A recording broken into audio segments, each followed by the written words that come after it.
Wiki iliyopita siku ya Alhamisi, hivyo kutoka wakati alituacha ni wiki mzima.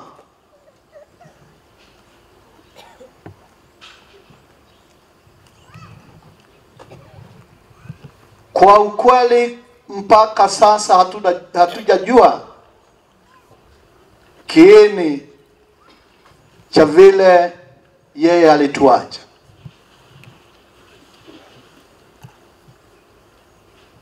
Lakini kwa sababu serikali inachunguza hayo mambo,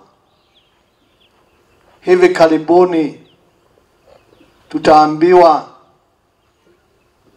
ni nini hasa kiliua ndugu yetu ambaye hapo awali hakuwa mgonjwa.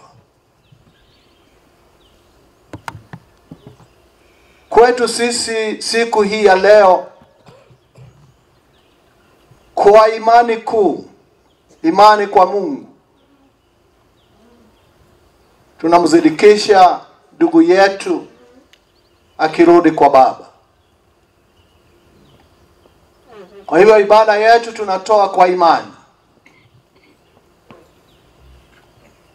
Imani kwa Mungu ambaye alituumba, imani kwa Mungu ambaye alimuumba ndugu yetu Padre John.